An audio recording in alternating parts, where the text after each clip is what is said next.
반갑습니다. 미래의 가이드 황성수입니다. 지난 금요일 미국 증시는 오랜만에 기분 좋은 반등을 보여줬는데요. 미국 증시의 키워드로는 안정된 소비, K자형 소비, 리쇼어링 관세 변수 이 세 가지를 들 수 있겠습니다. 한마디로 정리하면 든든한 소비 덕에 증시는 힘차게 올랐지만 소비 양극화와 관세 변수는 여전히 지켜봐야 할 포인트였습니다. 그럼 지난 금요일 미국 증시에서 어떤 일들이 있었는지 차근차근 살펴보도록 하겠습니다. 먼저 지수를 살펴보겠습니다.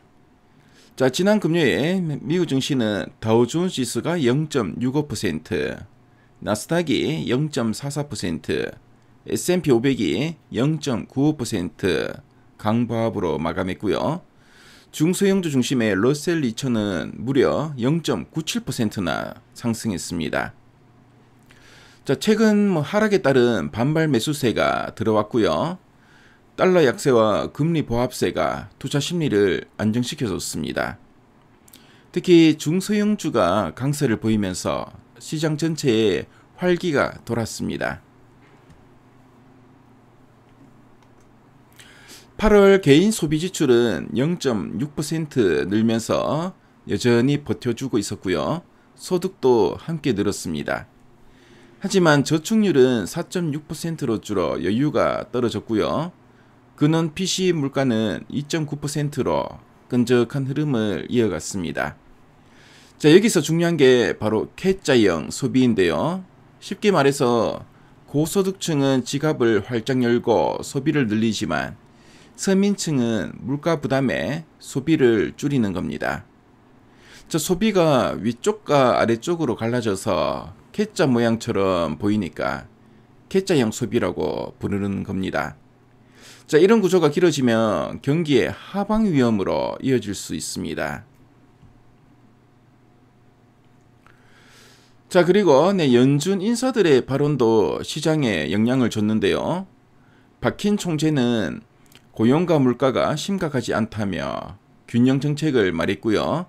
보우만 부의장은 고용 둔화가 이어지니 금리 인하가 필요하다고 강조했습니다.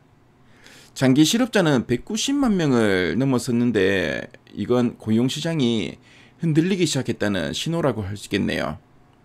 그래서 시장은 연준이 완화 기류를 강화하고 있지만 금리 인하 속도는 조심스러울 수 있다는 해석을 하고 있습니다.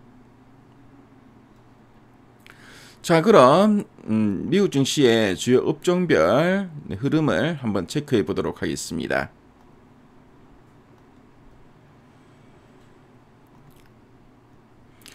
먼저 자동차, 로보틱스 관련주들입니다. 지난 금요일 자동차주는 상당히 좋은 흐름을 보이는데요. 특히 테슬라는 자율주행과 로보틱스가 미래의 먹거리라는 평가가 나오면서 4% 넘게 급등했습니다. 그리고 포드. 포드 같은 경우에도 신형 전기차 플랫폼을 공개하면서 3.36% 크게 올랐고요. 그리고 GM도 한 1%대 상승했습니다. 게다가 미국 소비가 여전히 견조하다 보니 자동차 수요가 뒷받침되면서 업종 전체가 활기를 띠었습니다. 다음으로 반도체 업종 살펴보겠습니다. 먼저 엔비디아. 반도체 대표주인 엔비디아는 장중 약세를 보이다가 옵션 수급에 힘입어 반등하는 모습이었습니다. 그리고 반대로 TSMC.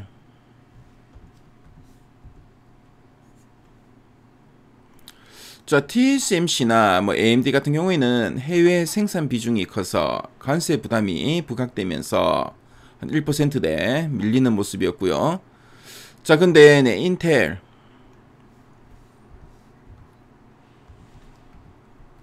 지금 인텔의 차트를 보고 계시는데요.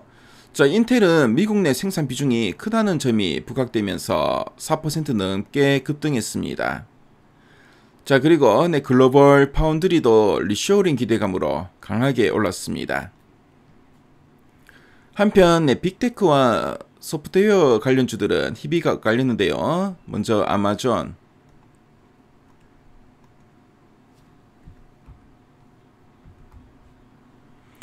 자, 이 아마존 같은 경우에는 프라임데이 기대감으로 한 0.75% 네, 강보합으로 네, 마감했고요. 자, 그리고 마이크로소프트.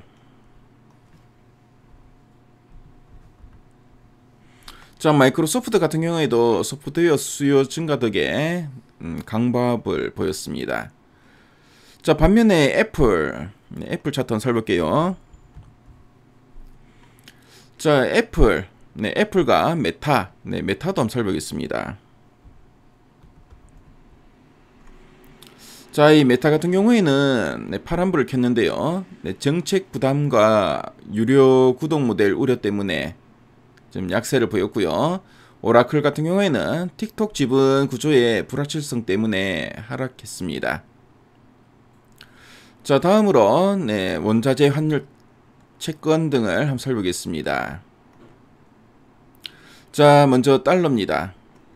자, 달러는 약세로 돌아서며 위험 자산 선호를 자극했는데요. 자, 국제금리는 보합세에 머물러 밸류 부담을 줄여줬고요. 자, 그리고 네, 국제 유가 WTI를 보고 계시는데요.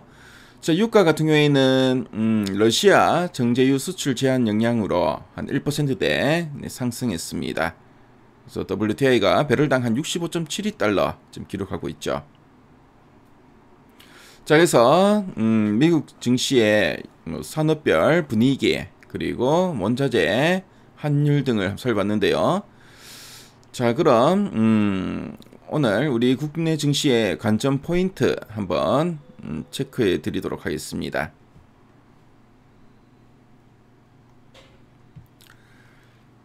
자, 오늘 네, 우리 국내 증시는 환율이 최대 변수라고 할 수 있습니다.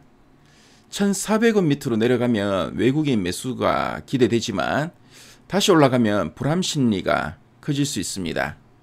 자, 그리고 네, 반도체주는 관세, 리쇼어링 뉴스에 민감하고요. 내수주는 가성비, 필수 소비 중심으로 대응이 필요해 보입니다. 자, 지난 금요일 미국 증시를 한 번 더 정리해 드리면은 안정된 소비 덕분에 지수는 힘차게 반등했지만 K자형 소비와 리쇼어링 관세 변수는 여전히 부담으로 남은 하루였습니다. 자, 오늘은 한 주를 시작하는 월요일인데요. 오늘 한국 증시는 환율과 반도체, 내수주가 핵심 관전 포인트가 될 것으로 보여집니다.